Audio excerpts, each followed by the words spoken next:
Bem-vindos ao Ensino Fiel, episódio 103. Hoje, vamos conhecer mais sobre o apóstolo Paulo, o maior líder do cristianismo, por meio deste sermão biográfico de Hernandes Dias Lopes, em nossa Conferência Fiel Pastores e Líderes 2012. Através desta poderosa mensagem, descobriremos quem foi este homem que, mesmo morrendo pobre, idoso e abandonado, exerceu mais influência que todos os Césares de Roma juntos. De Saulo, o perseguidor implacável da igreja, ao apóstolo Paulo, o maior missionário da história cristã. Uma jornada extraordinária que nos mostra como Deus transforma uma fera selvagem em um servo fiel. Veremos suas lutas, conquistas, prisões e, principalmente, sua inabalável confiança em Deus, mesmo diante das maiores adversidades. Não esqueça de curtir e compartilhar este conteúdo, para que eles possam sempre ser recomendados a você e também para que mais e mais pessoas possam ser edificadas por meio do nosso trabalho. Ensino Fiel, episódio 103. Quem foi o apóstolo Paulo na Bíblia? Com Hernandes Dias Lopes. Esta pregação faz parte da Conferência Fiel Pastores e Líderes 2012, a qual está disponível na íntegra em nossa plataforma Fiel Digital, onde você encontra a reprise de todas as nossas conferências, mais de 100 cursos e a mais de 300 e-books da editora Fiel. Tudo isso em apenas uma assinatura. Acesse fieldigital.com.br. De imediato, convidar você para abrir comigo a sua Bíblia. Na segunda carta de Paulo a Timóteo, capítulo 4. 2 Timóteo, capítulo 4. Versos 6 até o verso 18. Segundo Timóteo 4, 6 a 18.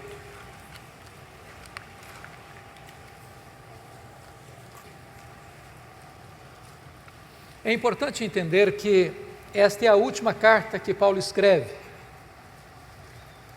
E Paulo escreve esta carta da sua segunda prisão em Roma. E nessa segunda prisão ele estava numa masmorra, úmida, fria, insalubre, de onde as pessoas saíam leprosas ou para o martírio. Este é o último capítulo desta carta, e essas são as últimas palavras deste capítulo. Consequentemente, essas são as últimas palavras de Paulo antes de morrer, que nós temos registrado na Bíblia. Então é importante entender o que ele está falando. E ele se dirige a Timóteo dizendo assim: quanto a mim, já estou sendo oferecido por libação, e o tempo da minha partida é chegado. Combati o bom combate, completei a carreira, guardei a fé. Já agora a coroa da justiça me está guardada, a qual o Senhor reto juiz me dará naquele dia, e não apenas a mim, mas a todos quantos amam a sua vinda. Procura vir ter comigo depressa, porque Demas, tendo amado o presente século, me abandonou e foi-se para Tessalônica. Crescente foi para a Galácia, Tito para a Dalmácia. Somente Lucas está comigo. Toma contigo Marcos e traze-o, pois me é útil para o ministério. Quanto a Tíquico, mandei-o até Éfeso. Quando vieres, traze contigo a capa que deixei em Trode, na casa de Carpo, bem como os livros, especialmente os pergaminhos. Alexandre o latoeiro causou-me muitos males. O Senhor lhe dará paga segundo as suas obras. Tu guarda-te também dele, porque resistiu fortemente às nossas palavras. Na minha primeira defesa, ninguém foi a meu favor. Antes todos me abandonaram. Que isso não lhe seja posto em conta. Mas o Senhor me assistiu e me revestiu de forças, para que por meu intermédio a pregação fosse plenamente cumprida e todos os gentios a ouvissem, e fui libertado da boca do leão. O Senhor me livrará de toda obra maligna, me levará salvo para o seu reino celestial. A Ele, glória pelos séculos dos séculos. Amém. Eu quero pedir permissão a você para voltar apenas a esse texto, só voltar a esse texto, na conclusão da minha fala. eu gostaria de apresentar aos meus irmãos e irmãs nesta noite o apóstolo Paulo. Quem foi este homem? Que morreu pobre, velho, abandonado, tirado de uma masmorra para o patíbulo. Quem foi este homem? Certamente o maior apóstolo, maior missionário, maior teólogo, maior plantador de igrejas da história do cristianismo. Quem foi este homem?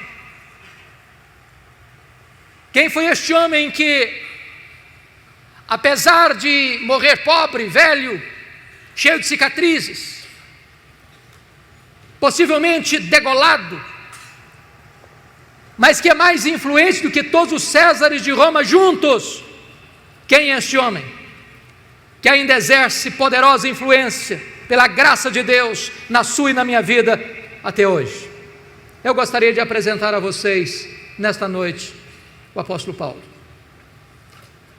A primeira informação que nós temos acerca dele está em Filipenses capítulo 3, versículos 5 e 6, quando diz que ele foi circuncidado ao 8º dia, da linhagem de Israel, da tribo de Benjamim, hebreu de hebreus, quanto à lei fariseu, quanto ao zelo perseguidor da igreja.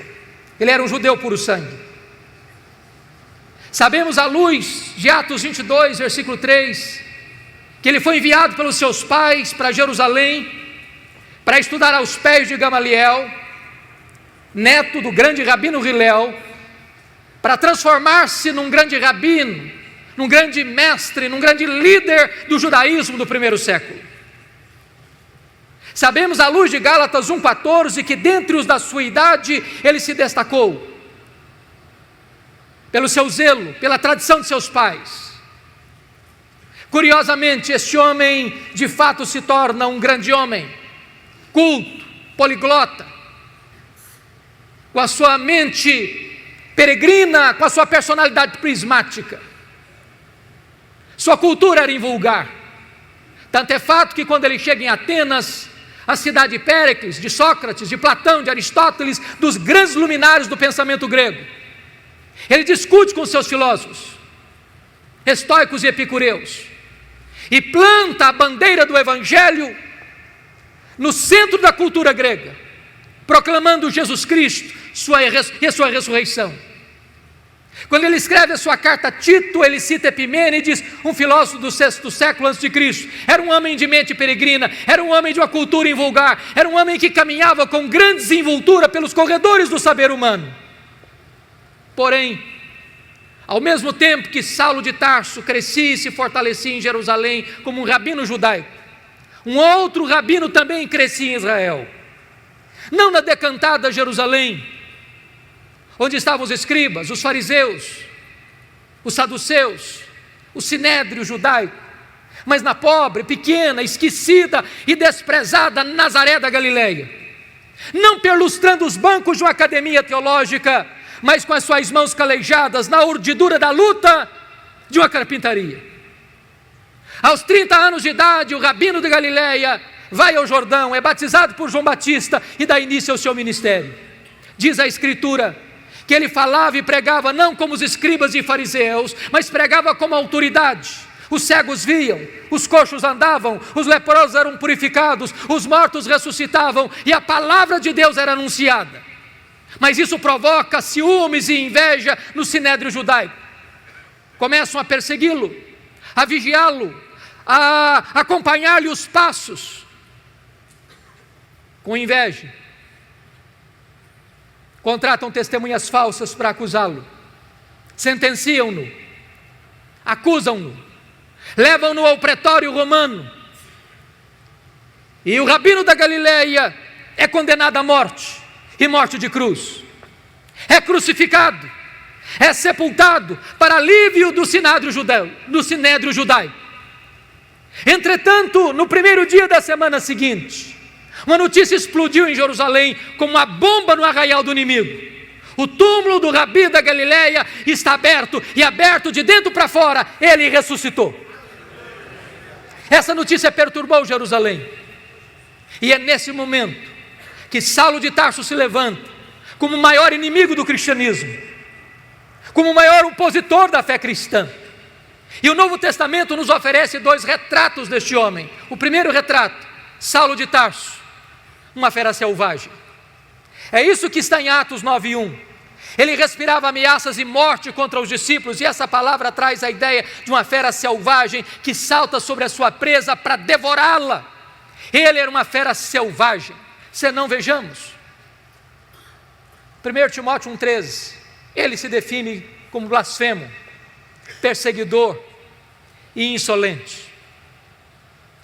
1 Coríntios 15:9, ele se define como o menor dos apóstolos. Nem direito tinha ele de ser chamado apóstolo, segundo ele, porque perseguiu a igreja de Deus. Atos dos Apóstolos, capítulo 8, versículo 3, diz que ele assolava a igreja de Deus. Gálatas 1,13 diz que ele devastava a igreja de Deus. Mas Atos 9:21 diz que ele não apenas assolava e devastava a igreja de Deus, ele exterminava os discípulos de Jesus em Jerusalém. E exterminar não é prender, exterminar não é bater, exterminar é matar. Saulo era um assassino, Saulo era um homem perverso, era um homem sanguinário, era uma fera selvagem. Senão, vejamos, Atos 22, versículo 4 diz que ele perseguiu a religião do caminho até a morte. Ele não perseguia apenas os crentes, ele perseguia a religião dos crentes, ele perseguia o caminho. Mas lemos em Atos 26, versículo 9, que ele entendia que devia fazer muitas coisas contra o nome de Jesus.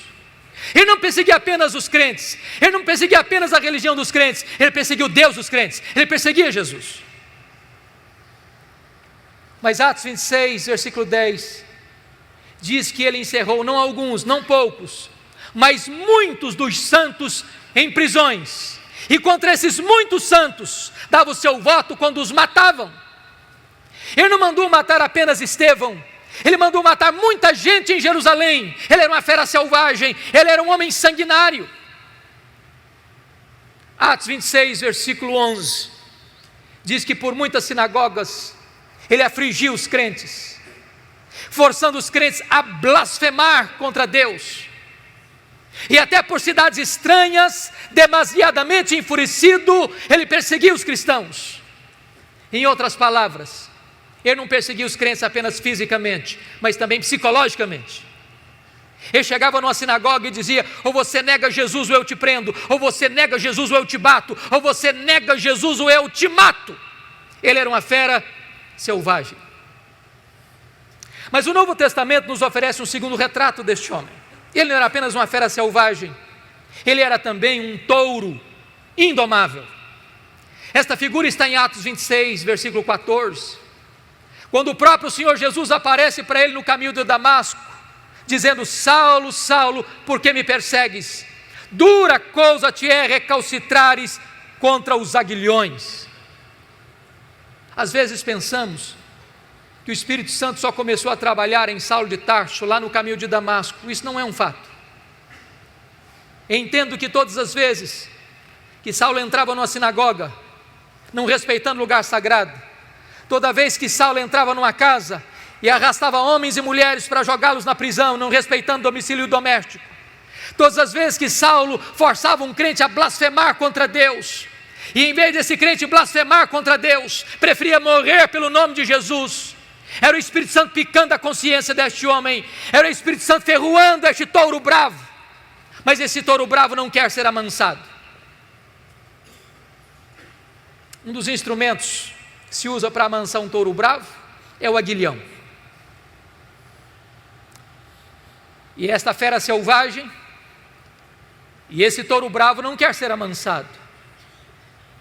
Mas certo dia, respirando ameaças e morte contra os discípulos de Jesus, ele sai de Jerusalém para Damasco.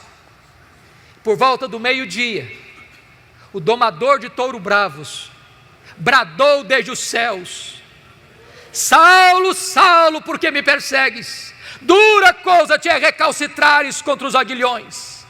E o domador de touro bravos jogou esse touro bravo no chão. O touro bravo está vencido. O touro bravo está caído. O touro bravo está dominado. O maior perseguidor do cristianismo está convertido. Louvado seja o Senhor. Fecha-se aqui o primeiro capítulo da sua vida. Abre-se um novo capítulo, a preparação de Saulo de Tarso para o ministério. Diz a Bíblia que ele foi levado cego daquele caminho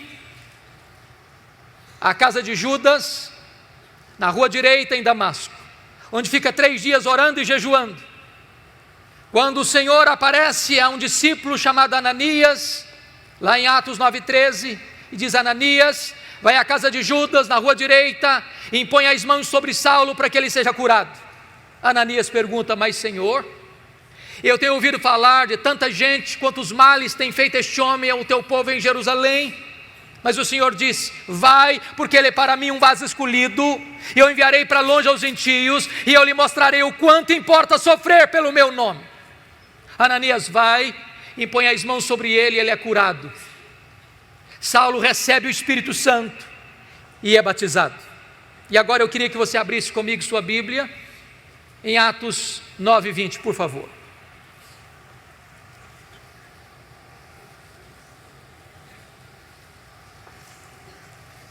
Logo depois que ele foi curado, logo depois que ele recebeu o Espírito Santo, logo depois que ele foi batizado, diz a Bíblia que ele começa a pregar nas sinagogas em Damasco, afirmando que Jesus é o Filho de Deus.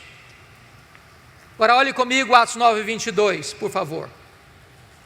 Saulo mais e mais se fortalecia, confundindo os judeus, demonstrando que Jesus é o Cristo. E eu pergunto a você: há alguma diferença entre o que acontece no verso 20 para o que acontece no verso 22? Concordo com Ray Stedman quando ele disse que há uma total diferença entre o que acontece no verso 20 e o que acontece no verso 22. No verso 20 ele afirma que Jesus é o Filho de Deus, mas no verso 22 ele demonstra que Jesus é o Messias, é o Cristo. E demonstrar é provar uma tese detalhada, meticulosa e exaustivamente. A grande pergunta é: quanto tempo há de intervalo entre o verso 20 para o verso 22? Atos não responde esta pergunta, mas a resposta está em Gálatas capítulo 1, versículos 15 a 17.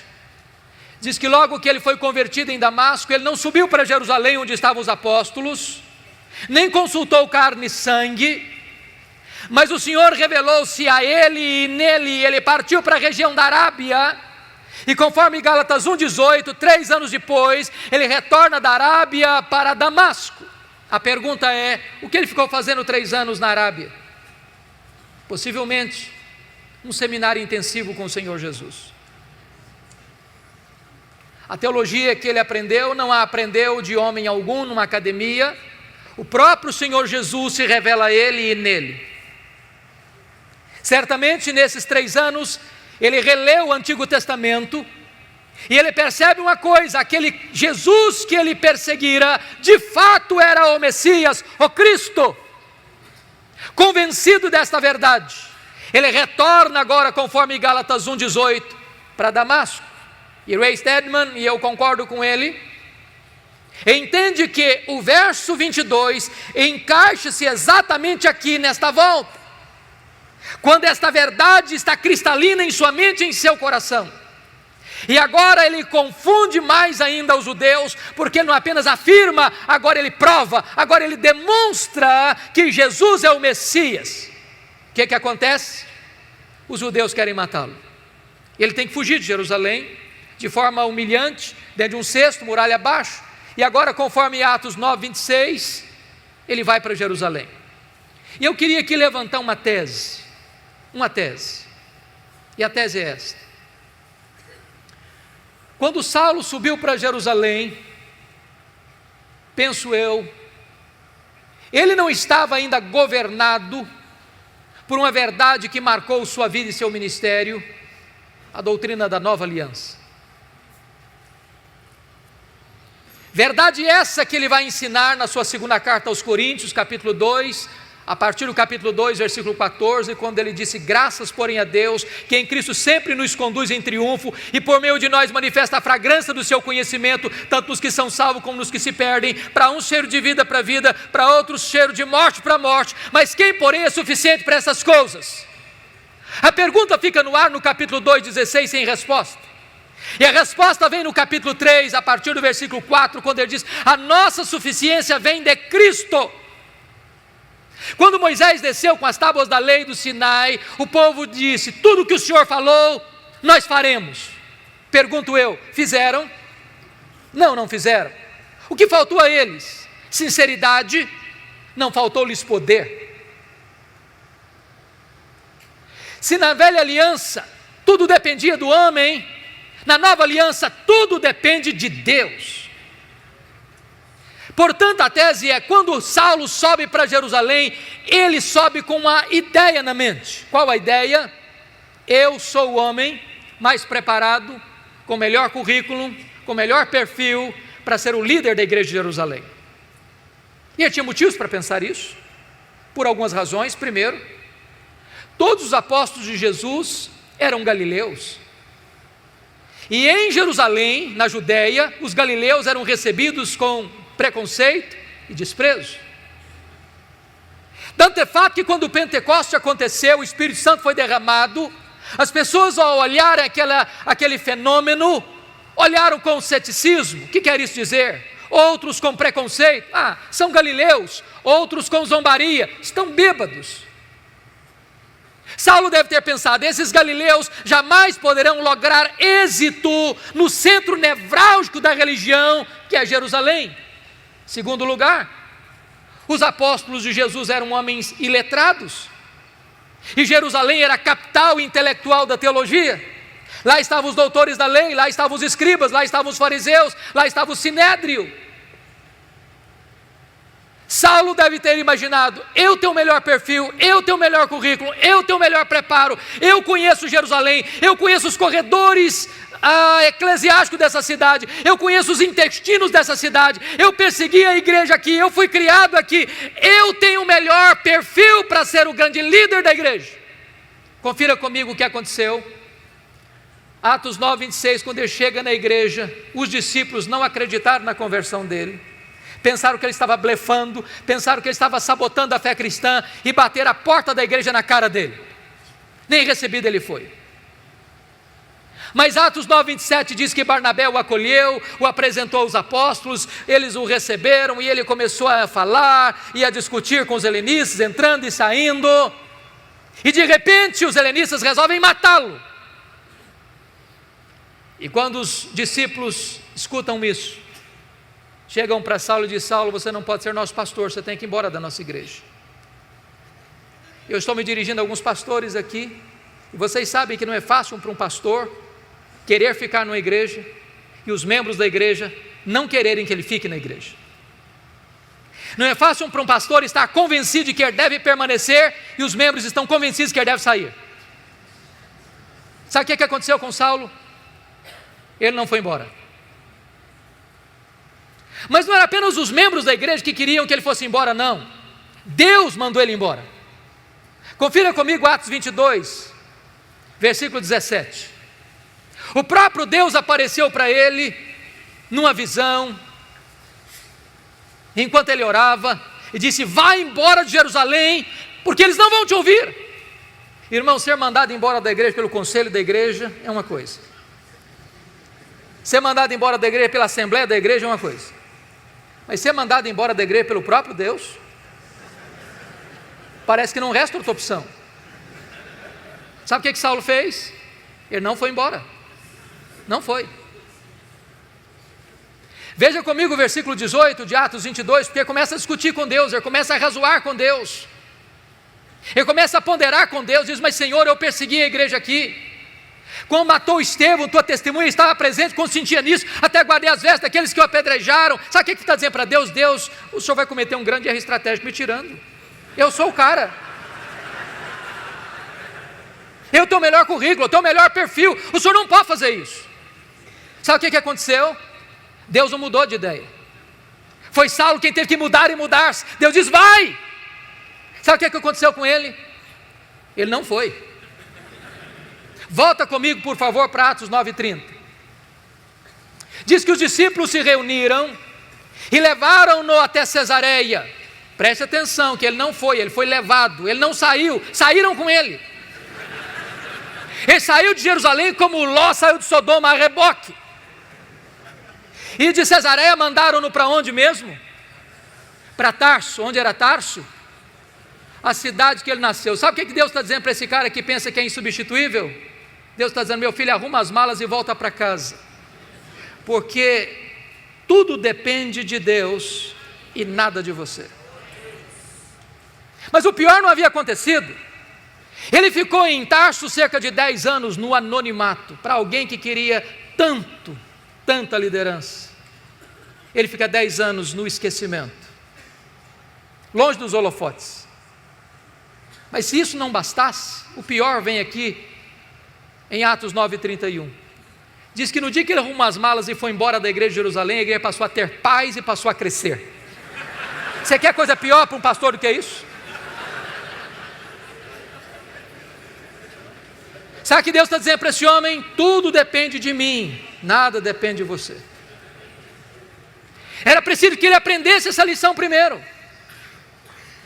Diz a Bíblia que muito tempo depois acontece um avivamento em Antioquia da Síria, a terceira maior cidade do mundo, e a igreja de Jerusalém manda para lá o seu melhor pastor, Barnabé. E Barnabé, ao chegar ali, vê a graça de Deus prosperando, se alegra com isso, lembrou-se de Saulo, foi atrás dele, o buscou, e durante um ano eles ensinaram a palavra de Deus em Antioquia. Estando a igreja orando e jejuando, o Espírito Santo apareceu e disse: separai-me agora a Barnabé e a Saulo para a obra que os tenho chamado. Preste atenção a quem Deus chamou. Não foi Saulo e Barnabé, foi Barnabé e Saulo. Já foi reserva alguma vez? Já ficou na sombra de alguém alguma vez? Já foi liderado por alguém alguma vez? Saulo não era o líder, ele era liderado. Ele tinha que aprender essa verdade: tudo depende de Deus, nada depende de mim. Eles saíram para a primeira viagem missionária e foram para a ilha de Chipre e chegaram em Pafos. E diz a Bíblia que ali o Elimas o mágico tentou impedir o procônsul Sérgio Paulo de ouvir o evangelho, e aquele governador estava sedento do evangelho, e Paulo estava pregando para ele, e aquele mágico queria impedir Paulo de pregar o evangelho, e criando dificuldades. E diz a Bíblia que Saulo, cheio do Espírito Santo, fixou os olhos no mágico e disse: ó servo do diabo, até quando perverterás os retos caminhos de Deus, pois ficarás cego. O mágico fica cego, o governador se converte a Cristo, e um temor cai sobre as pessoas. E a partir de Pafos, diz a Bíblia, que Saulo deixa de usar o seu nome judaico Saulo para usar o seu nome romano Paulo, e a partir daí ele vai se transformar no maior líder do cristianismo, porque havia entendido já a verdade: tudo depende de Deus, nada depende de mim. Diz a Escritura que ele chega em perto da Panfilha, e o jovem João Marcos, que era auxiliar dos dois missionários, primo de Barnabé, retorna para sua casa em Jerusalém. Eu não sei por que Marcos voltou. Os scholars têm pelo menos algumas sugestões. Primeiro, ele era muito jovem e pensou talvez que missões fosse um pouco de turismo, e não era nada disso, e ficou frustrado. Uma possibilidade. Segunda possibilidade é que ele era judeu, e talvez a pregação de salvação pela fé chocasse ainda o coração dele, e então ele, não concordando com isso, voltou. Terceira possibilidade, que quando ele saiu de Antioquia, que era o líder da caravana, era o seu primo Barnabé, mas no meio da viagem a liderança muda de rumo, e ele diz: sob a liderança do meu primo teria coragem de ir, mas sob a liderança de Paulo eu estou inseguro, voltou para casa. Uma outra possibilidade. Uma última possibilidade, talvez a mais plausível, é que diz a Bíblia, em Gálatas 4,14, que Paulo pregou o evangelho pela primeira vez na região da Galácia, por causa de uma enfermidade física. Pergunta: que enfermidade física era essa? Enfermidade física essa que Paulo chama de espinho na carne, em 2 Coríntios capítulo 12, versículo 7. Que enfermidade era essa? Muitos estudiosos entendem que aquela região de Perge da Panfilha, uma região alagadiça, sujeita a muitas enfermidades, endêmicas, como malária, que Paulo teria contraído uma doença assim. Isso provocava uma dor de cabeça alucinante, afetando inclusive a sua visão. Tanto é fato que Paulo precisava às vezes de usar um amanuense para escrever, um secretário para escrever, às vezes pegava a pena para fazer a conclusão: veja com que grandes letras eu vos escrevo. Quando ele estava diante do Sinédrio em Jerusalém, o chefe daquela sessão manda bater em Paulo, e Paulo o chama de parede branqueada, talvez porque via tudo lusco-fusco, não sei. O certo é que talvez João Marcos tenha voltado para casa porque pensou: eu não quero ficar doente, muito moço, eu vou voltar para a casa da minha mãe. Certo é que, por causa dessa enfermidade física, Paulo deixa a região pantanosa de perto da Panfilha e sobe as montanhas do Cáucaso e vai plantar igrejas naquela região de Antioquia, da Pisídia, Listra, Icônio e Derbe, com lutas, com lágrimas, com sangue, mas deixa igrejas estabelecidas e liderança firmada. E agora ele retorna da primeira viagem, conforme Atos 14, 27, confira comigo. Reúne a igreja enviadora e relata quantas coisas fizera Deus e como Deus abrira a porta da fé aos gentios. Nota de rodapé: há espaço para se testemunhar as vitórias de Deus na obra missionária na igreja. Não há espaço, entretanto, para projeção humana na igreja.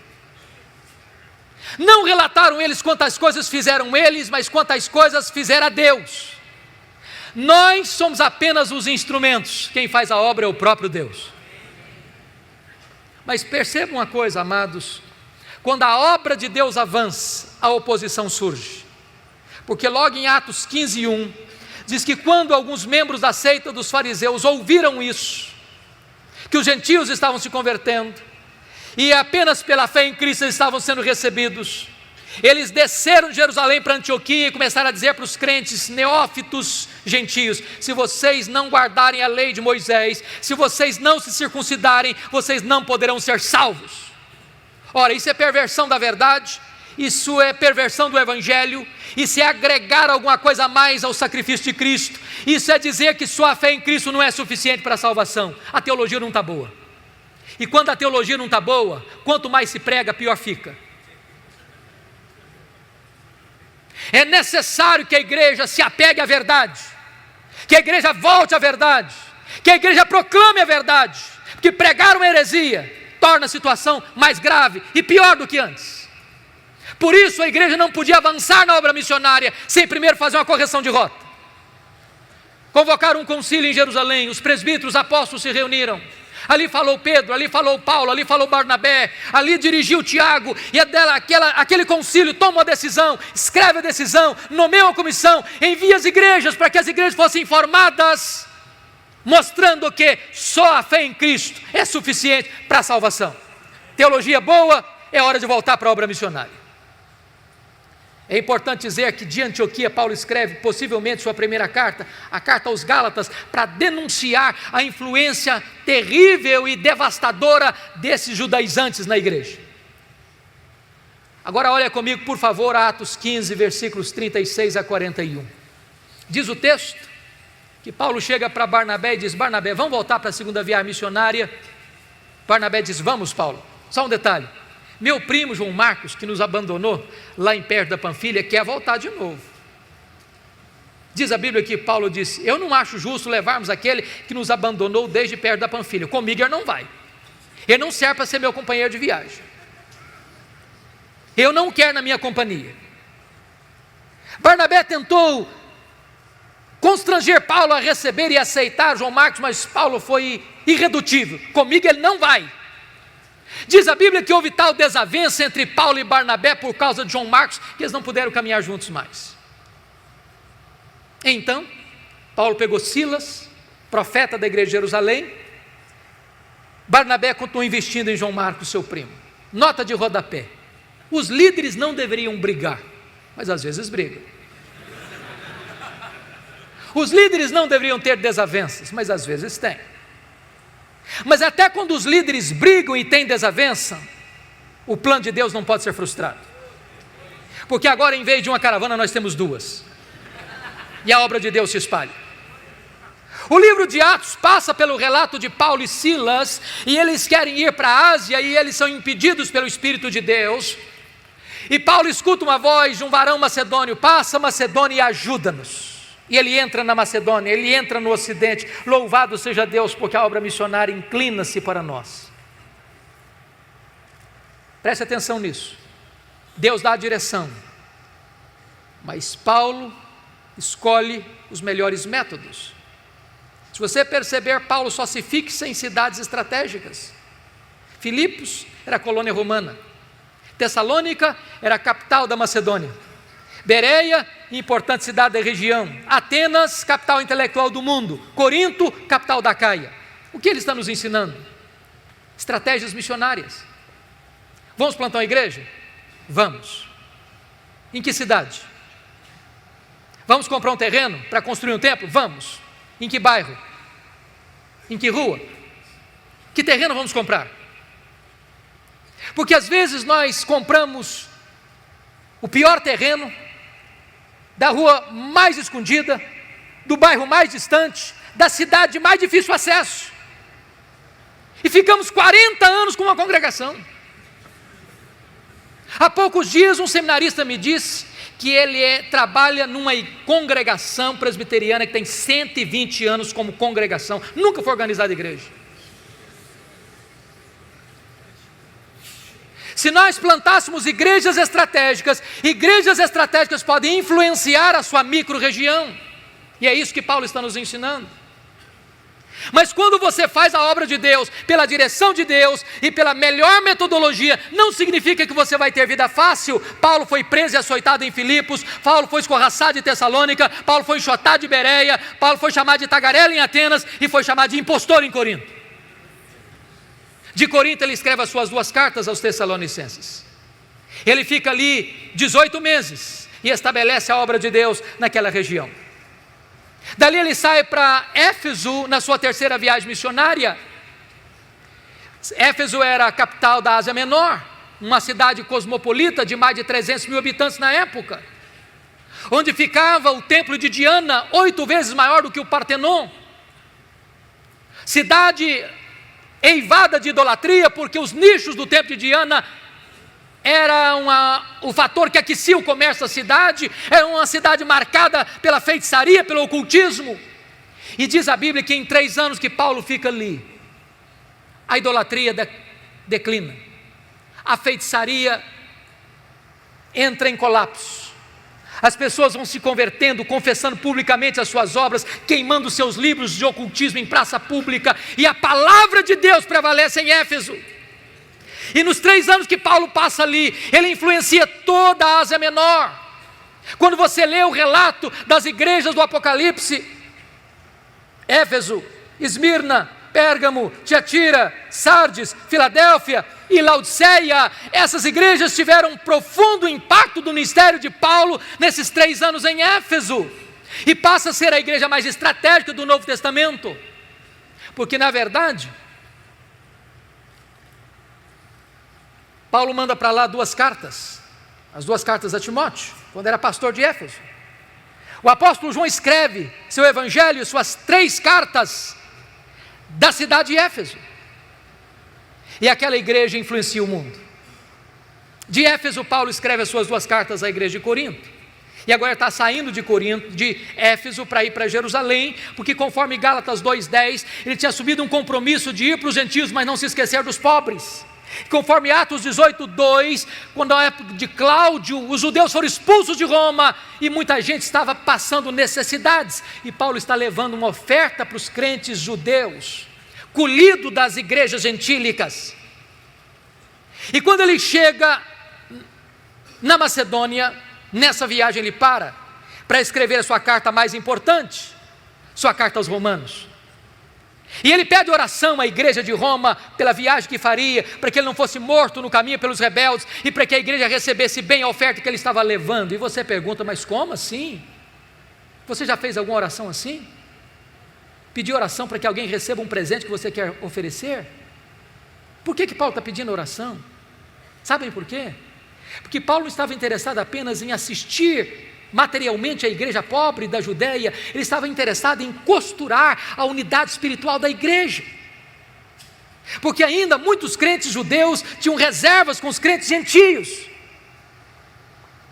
E diz a Bíblia que ele se despede dos presbíteros de Éfeso em Mileto e diz para eles: olha, o Espírito Santo me assegura que o que eu vou enfrentar pela frente são cadeias e tribulações, mas em nada eu considero a vida preciosa para mim mesmo, conquanto que eu complete a minha carreira e o ministério que eu recebi do Senhor Jesus para testemunhar o evangelho da graça de Deus. Ele embarca naquele navio, depois de viagens regionais, chega em Cesareia. Ágabo, o profeta de Jerusalém, prende-o com um cinto e diz: você vai ser preso em Jerusalém. Os discípulos tentam demovê-lo, ele diz: o que vocês estão fazendo comigo? Eu estou pronto não só a ser preso, eu estou pronto a morrer por Jesus em Jerusalém. Ele vai e é preso,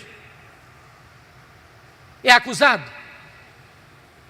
tramam contra ele, 40 judeus entram em conspiração para matá-lo. A notícia vaza, chega o sobrinho de Paulo, chega o comandante, e Paulo é trasladado naquela noite para Cesareia Marítima, quartel-general de Roma na Palestina. E ele fica 2 anos sendo acusado pelos judeus. Na transição de governo, de Félix para Festo, o governador está prestes a entregar Paulo nas mãos do Sinédrio, e o Sinédrio tentava cooptar o governador para matar Paulo na estrada. Paulo percebeu a trama e diz: eu sou cidadão romano, quero ser julgado em Roma. O governador diz: para César você quer ir, para César você irá. Era a vontade de Deus que ele fosse para Roma, era a vontade de Paulo ir para Roma. No dia que ele embarca para Roma, ele enfrenta um naufrágio. Você pode entender isso? Tinha 276 pessoas dentro daquele navio, 14 dias sem saber se era dia ou noite, o desespero, o pânico, o medo. Um anjo de Deus aparece para Paulo e diz: coragem, Paulo, eu entreguei toda essa gente na sua mão, ninguém vai morrer, mas é necessário que vocês vão dar numa ilha. Quando o dia amanheceu, eles avistaram a ilha de Malta, o navio se despedaça todo, a carga se perde toda, mas eles chegam salvos na ilha de Malta, e os bárbaros malteses os acolhem com urbanidade, fazendo uma grande fogueira para aquecê-los, e a única pessoa que quer manter a fogueira acesa é Paulo, e ele vai pegar um punhado de gravetos para jogar no fogo, e quando ele joga o punhado de gravetos no fogo, uma víbora sai do fogo e prende na mão do Paulo. Aquela cobra tinha 276 outras opções para morder.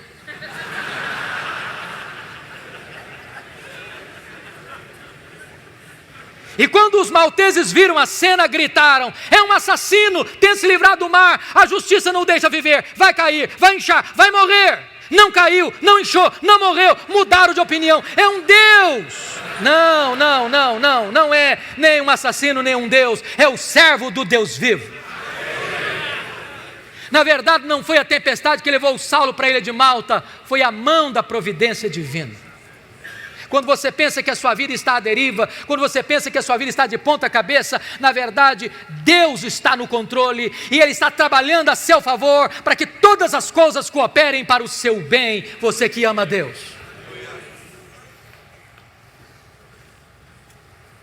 O pai do prefeito estava doente, Paulo orou por ele foi curado. Os demais enfermos vieram e Paulo orou por eles foram curados. E depois dos 3 meses de rigoroso inverno, enviaram Paulo para Roma. E ele chega em Roma. Não talvez como sonhara chegar, chega preso, algemado. Mas ele escreve na sua carta aos Filipenses 1,12 o seguinte: meus irmãos, eu quero que vocês saibam que as coisas que me aconteceram têm antes contribuído para o progresso do Evangelho. Se você pergunta: que coisas, Paulo, aconteceram para você? Talvez ele poderia fazer um resumo para nós. Eu fui perseguido em Damasco, eu fui rejeitado em Jerusalém, eu fui esquecido em Tarso, eu fui apedrejado em Listra, eu fui preso e açoitado em Filipos, eu fui escorraçado em Tessalônica, eu fui enxotado de Bereia, eu fui chamado de tagarela em Atenas, eu fui chamado de impostor em Corinto, eu enfrentei feras em Éfeso, eu fui preso em Jerusalém, eu fui acusado em Cesareia, eu cheguei em Roma preso e algemado, mas eu quero que vocês saibam que as coisas que me aconteceram têm antes contribuído para o progresso do Evangelho. Este homem não crê em acaso. Este homem não crê em sorte, este homem não crê em azar, este homem não crê em determinismo, este homem não tem medo de sexta-feira 13, este homem não tem medo de olho gordo, este homem sabe que a mão de Deus dirige o seu destino.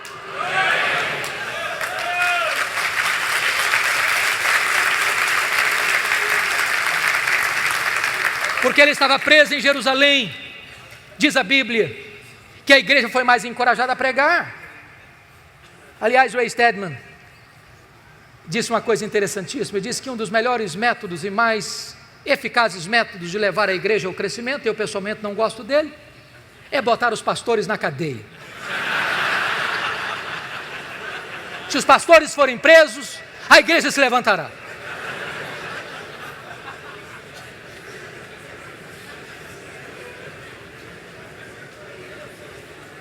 Diz Paulo, porque ele estava preso, toda a guarda pretoriana ouviu o evangelho. E o que era a guarda pretoriana? Era a guarda particular do imperador, era a guarda de elite do império, gente que trafegava pelos corredores do palácio, gente que tinha influência política no império. E durante 3 turnos por dia, um soldado era algemado a pau durante 2 anos. E o que Paulo fazia? Evangelho neles, evangelho neles, evangelho neles, evangelho neles, evangelho neles. Depois de 2 anos, toda a guarda pretoriana estava evangelizada e os demais membros do palácio. Por isso ele escreve Filipenses 4:22, de Roma, a igreja de Filipos: os santos vos saúdam, especialmente os da casa de César. Nero não sabia de uma coisa, mas Deus o havia constituído em presidente das missões estrangeiras do império, porque havia colocado lá dentro do palácio o maior missionário da igreja e colocado diante dele o seu público. Quando as pessoas pensam que estão destruindo a igreja, só podem promover a igreja, porque a igreja de Deus é indestrutível. Porque Paulo estava preso, ele não podia visitar as igrejas. O que ele fez? Ele começou a escrever cartas. Carta aos Efésios, Filipenses, Colossenses, Filemon, as cartas da primeira prisão. Já parou para pensar nisso? Se Paulo estivesse solto, talvez nós não teríamos estas joias na nossa Bíblia. Quando você pensa que as coisas estão difíceis demais ou complicadas demais, a mão da providência de Deus está agindo. Como disse William Cowper, por trás de cada providência carrancuda, esconde-se uma face sorridente. Desta primeira prisão, Paulo orou para sair, pediu para sair e saiu de fato. Mas não saiu para se aposentar, não saiu para vestir um pijama, não saiu para deitar numa cadeira de balanço. Não há aposentadoria no reino de Deus. Ele saiu para trabalhar, talvez para fazer a 4ª viagem missionária, talvez tenha ido à Espanha, eu não sei. Mas ele passou e deixou Tito em Creta, ele passou e deixou Timóteo em Éfeso, ele percorreu até Nicópolis. Ele está fazendo a obra de Deus, e nesse interregno ele escreve mais 2 cartas, 1 Timóteo e Tito. Só que a política do mundo está mudando. Desde que Nero subiu ao poder em 54, com 17 anos de idade, aqui a situação parecia sombria para os cristãos. 10 anos depois, 9 de julho de 64, segundo alguns historiadores, o próprio imperador Nero pôs fogo na capital do império e subiu para o alto da torre de Mecenas, vestido de ator, assistindo o espetáculo das chamas, 7 noites, 6 dias de incêndio. Quando acabou o incêndio, dos 14 bairros de Roma, 10 deles tinham sido devastados. Os 4 bairros restantes eram densamente povoados por judeus e cristãos. Isso dá a Nero um bom álibi para botar a culpa do incêndio de Roma nos crentes. E começa uma brutal e sangrenta perseguição contra a igreja. Os crentes são queimados vivos. Mais tarde são jogados nas arenas, enrolados em peles de animais, para os cães morderem, para os touros pisarem, para os leões esfaimados da Líbia devorarem. Mas quanto mais sangue era derramado, mais a igreja crescia. Paulo está solto nesse tempo, procurado e caçado como maior líder do cristianismo, até que põe a mão em Paulo de novo, talvez em Troade, na casa de Carpo. E agora ele é levado não mais para uma prisão domiciliar, é levado para uma masmorra, úmida, fria, insalubre, de onde as pessoas saíam leprosas, ou para o martírio. É desta prisão que ele escreve a sua última carta, 2 Timóteo. E agora eu peço que você abra no texto lido, para que nós encerremos. A grande pergunta é: como é que esse homem se sente? Eu fico pensando que se a vida de Paulo fosse analisada pelas lentes da teologia da prosperidade, ele seria um fracasso total. Está encerrando a vida pobre, velho, cheio de cicatrizes, sem roupa para vestir, abandonado. Mas este homem é mais influente na história do que todos os ricos de Roma daquele tempo. Como é que ele se sente? Primeiro vai fazer uma avaliação para nós do seu passado. Olha comigo o versículo 7. Combati o bom combate, completei a carreira, guardei a fé. Ele diz, a minha vida não foi amenidade não, foi luta. E eu não parei a obra no meio do caminho, eu não desisti da obra não, eu completei a carreira. Eu não negociei a verdade, eu não prostituí o meu ministério, eu não vendi minha consciência, eu guardei a fé. Olhem comigo a avaliação que ele faz agora do seu presente no versículo 6. Quanto a mim, já estou sendo oferecido por libação e o tempo da minha partida é chegado. O que ele está dizendo é o seguinte, não é Roma que vai me matar não, eu que vou me entregar. Eu não vou me entregar para Roma não, eu vou me entregar para Deus. Eu não sou prisioneiro de Roma, não sou prisioneiro de César, sou prisioneiro de Cristo, sou embaixador em cadeias. E ele usa uma linguagem eufêmica para a morte, partida. E essa palavra teria 3 significados. Primeiro, tirar o fardo das costas de alguém, morrer para um crente e descansar das suas fadigas. Segundo, desatar um bote para singrar as águas e atravessar para o outro lado. Morrer para um crente é fazer a última viagem rumo à cidade celestial. Terceiro, era afrouxar as estacas de uma barraca, levantar acampamento e mudar para sua casa permanente. Morrer para um crente é mudar de endereço, é ir para a casa do Pai. Paulo não está com medo de morrer, porque sabe em quem tem crido e sabe para onde está indo. Por isso agora ele faz uma avaliação do seu futuro. Versículo 8. Já agora a coroa da justiça me está guardada, a qual o Senhor reto juízo me dará naquele dia. Não apenas a mim, mas a todos quantos amam a sua vinda. O que ele está dizendo é o seguinte, não importa se Nero vai me considerar réu, culpado de morte. O que importa é que o reto juiz, Jesus Cristo, diante de quem eu e todos vamos comparecer, já me justificou e já guardou para mim a coroa da justiça.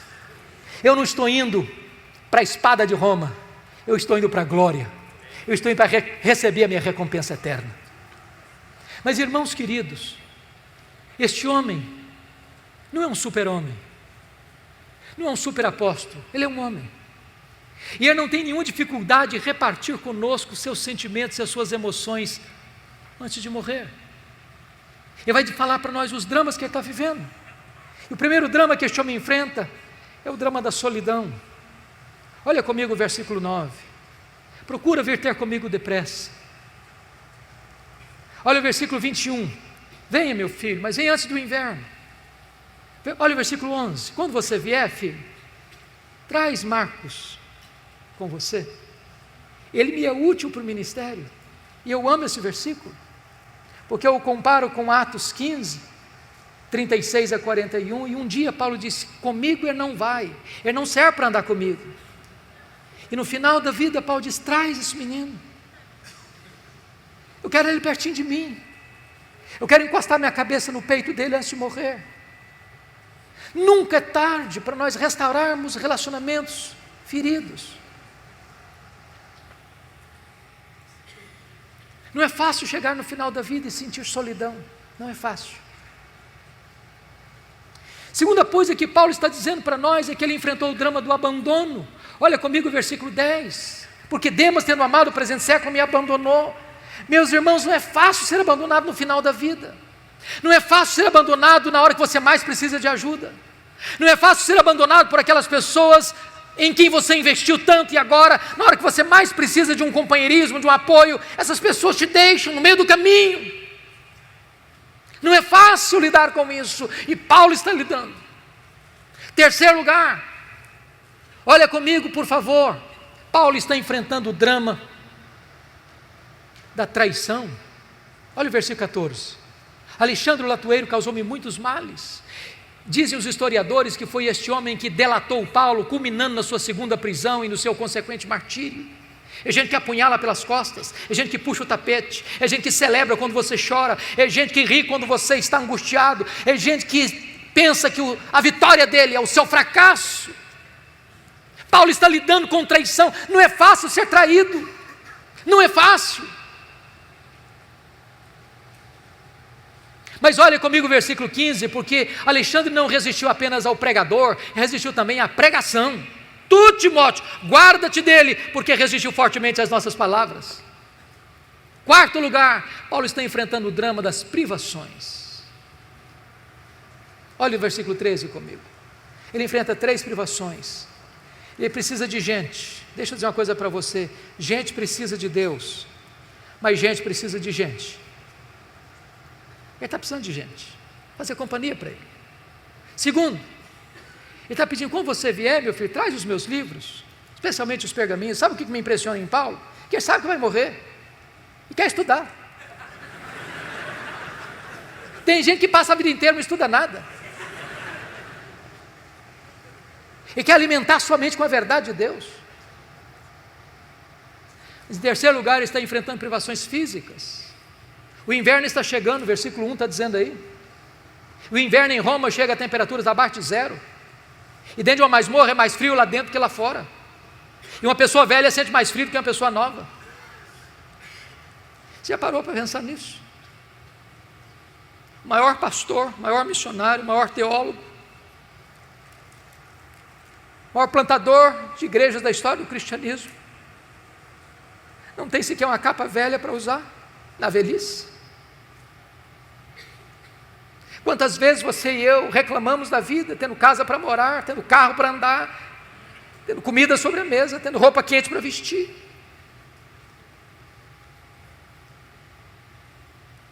Mas em último lugar, ele enfrenta o drama da ingratidão. Olha o versículo 16 comigo. Na minha primeira defesa, ninguém foi a meu favor, mas todos me abandonaram. Não é fácil isso. Ele plantou igrejas na província da Galácia, da Macedônia, da Caia, da Ásia Menor, de Jerusalém ao Ilírico, levou centenas, milhares de pessoas a Cristo. Na hora que ele precisa de alguém para estar lá naquela audiência, para falar a favor dele, não aparece ninguém. Não é fácil lidar com a ingratidão. Mas bendito seja Deus pelo verso 17, quando Paulo diz: mas o Senhor me assistiu e me revestiu de forças, para que por meu intermédio a pregação fosse plenamente cumprida e todos os gentios ouvissem. Eu fui libertado da boca do leão. O Senhor me guardará de toda obra maligna e me levará salvo para o seu reino celestial.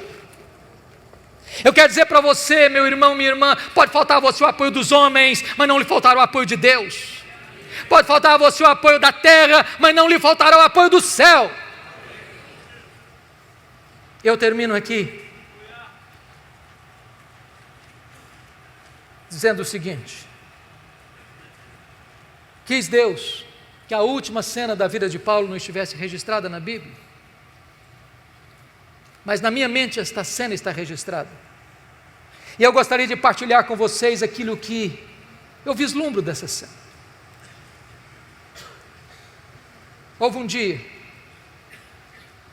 um carcereiro rude e insensível recebeu em sua mesa um pedaço de couro, talvez de pergaminho, contendo o nome de um prisioneiro que deveria ser morto naquele dia.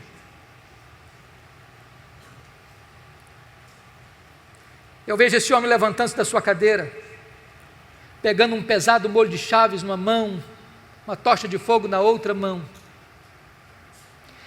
Eu vejo esse homem percorrendo um longo, frio, escuro corredor, com passadas largas e pesadas.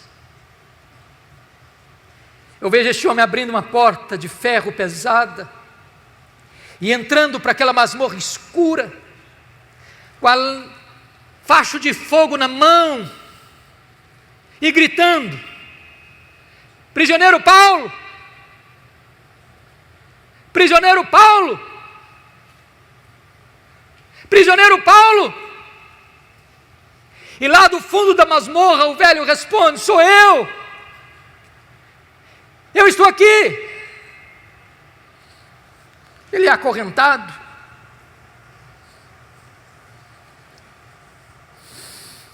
ele é retirado daquela masmorra, ele percorre aquele longo corredor, chega ao local do patíbulo. E o algoz lhe pergunta: você quer dizer algumas palavras antes de morrer? Talvez pensando que Paulo fosse expor a sua dor, a sua mágoa, a sua revolta. E o velho apóstolo responde: eu quero.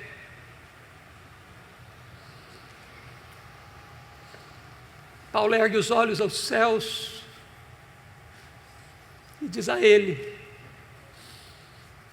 ao Senhor Jesus, seja glória pelos séculos dos séculos. Amém. Botou a cabeça no cepo. A espada de Roma tosou-lhe a cabeça. Corpo para um lado, cabeça para o outro. Tombou na terra como um mártir. Foi recebido no céu como um príncipe.